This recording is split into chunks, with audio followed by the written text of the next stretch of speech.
जगतसिंहपुर जिला बिरिड़ी ब्लॉक चांदपुर रे अवस्थित अष्टशंभु पीठर महात्म्य अनन्य। किंबदंती अनुसार महाभारत युद्ध रे 100 भाई को हत्या करिथिबारु पंचु पांडवों को भातृहत्या दोष लागिथिला। एही दोषरु मुक्ति पाइबा पई शिवं को आराधना करिबा पई श्रीकृष्ण परामर्श दैथिले। युधिष्ठिर, भीम, अर्जुन, नकुल, सहदेव, कुंती, द्रौपदी और सुभद्रा श्रीक्षेत्र को जीवा पई देवी नदीर अर्जुनी घाट पारी हेबा पई बसी थांती। पाखरे शिव मंदिर खोजी खोजी बिलुआ खाई नदी कूलरे थिबा एक कदम्ब गछ मूलरे पाताल फुटा कदम्बेश्वर महादेवंको संधान पाइथिले। सेठारे पांडव 5 भाई कुंती, द्रौपदी और सुभद्रा गोटिए लेखाए शिवलिंग स्थापन करी पूजा अर्चना करथिले। ये ठाकुर महिमा ये हूँ द्वापर जो ठाकुर कालक्रम पुराना मंदिर थिला। ये जो मंदिर ये बालुका सजिया थिला टोटाल ना बंध नाल नथिला ना बंध थिला किछि भी नथिला। पुराना मंदिर भांगी बात्या बन्या भांगी 1866 9 दुर्भिक्ष बेले नाल खोला फुट फुट रकम नाल खोला से नाल खोला बंध है। ठाकुर ये अच्छा बंध टे बांकी जाइए ठाकुर ये जगह अच्छा। मूलपिंड हूँ कदम्बेश्वर महादेव जे पाताल फुटा लिंग जहाँकि अपुत्रिक मान ये जदि मानसिक करती मु 100% सियोर देवी से मनस्कामना पूर्ण होती।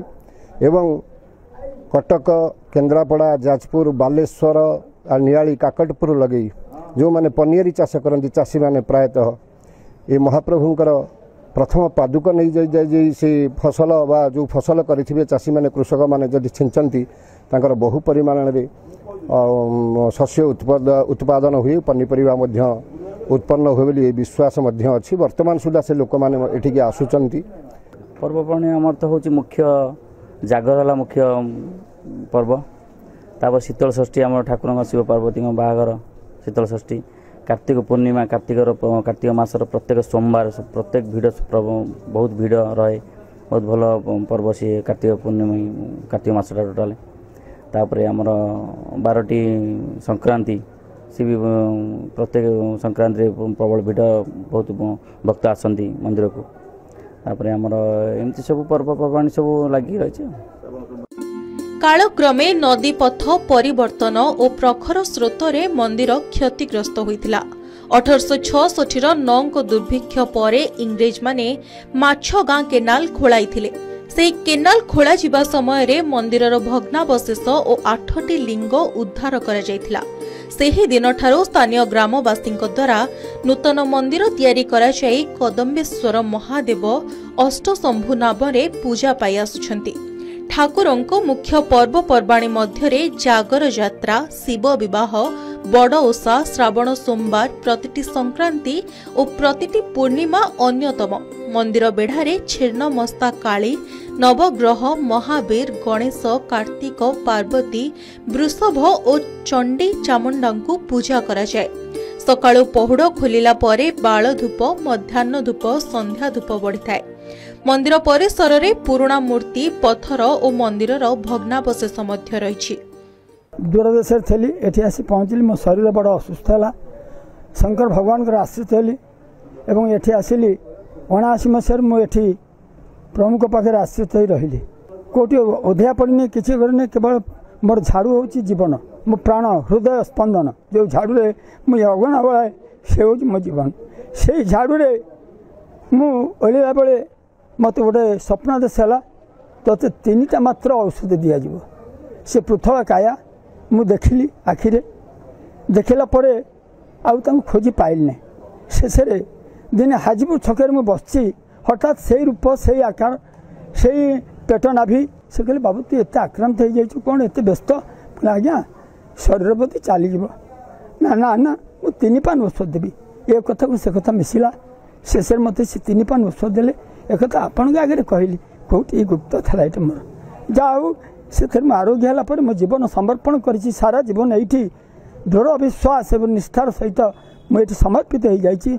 पिला दिन तो आम ये आसू जानीचु ठाकुर महिमा बहुत ये बहुत उपकृत हो। आज से भौणी जी आम जड़े हे हार्ट होता बार्ता स्ट्रेंथ भी लगी ठाकुर को डाकिला सब ठीक ठाक ओके अच्छे। आज अभिषेक होती से आसीचु। आउ मंदिर को बहुत थर आसी ठाकुर तो प्रत्यक्ष पाताल फुटा महादेव सी मनस्कामना तो बहुत माने पाखे पूरण भी होती पुणी आज भी मनस्कामना नहीं आसीचु भगवान कृपा। हाँ ठाकुर बहुत माने शुणती से बहुत प्रत्यक्ष से विश्वास भरोसा सब प्रत्येक संक्रांति ये आसु अभिषेक फभिषेक सब हुए सब ठाकुर हाँ ठाकुर डाकिले शुणती जहाँ डाकू फल पाइचु। अष्टशंभुଙ୍କ आलौकिक महिमा जोगु बहु भक्त उपकृत होइथिबा नजर रहिछि। दैनन्दिन प्रभुଙ୍କ प्रथम पादुका को चाषी निज फसल रे पकाइले बहु परिमाण रे फसल अमल हुए बोली लोकंकर विश्वास रहिछि। द्वापर जुगर एही शैव पीठ को वर्ष सारा भक्तंक सुओ छुटी थाए। आमे आज एठिक 30 वर्ष होला श्रावण मासरे बोलम नै पानी नै ढाळू हमर जहाँ भी असुविधा सुविधा मानसिक करू एठी हमर पूर्ण हो जाए। तेणु आज एठी से ठाकुर पाखे श्रावण मास हिसाब से गोटे रुद्राभिषेक अभिषेक चली भी जो कार्यक्रम चली जहाँ ये आज श्रावण मासर प्रथम सोमवार पूर्व दिन से हिसाब से आज श्रावण करा प्राय भगवान जिते जहाँ सुविधा मो मिसेसर गोटा होता ऑपरेशन होता हूँ पीठटा ट्यूमर जो कि आखि पछआड़े होता एमती ठाकुर को डाकी से भी तार भल हो जाता मोर बहु प्रकार असुविधा सुविधा को ठाकुर भल कर ये भी रही थे रात स्वप्न भी ठाकुर निजे मत देखा एम सब ये करके बहुत उपकृत एवं हो बहुत किसी उपकृत होम घर परिवार भी बहुत उपकृत होती। जगतसिंहपुर शुभंकर जेना रिपोर्ट के न्यूज ओडिशा।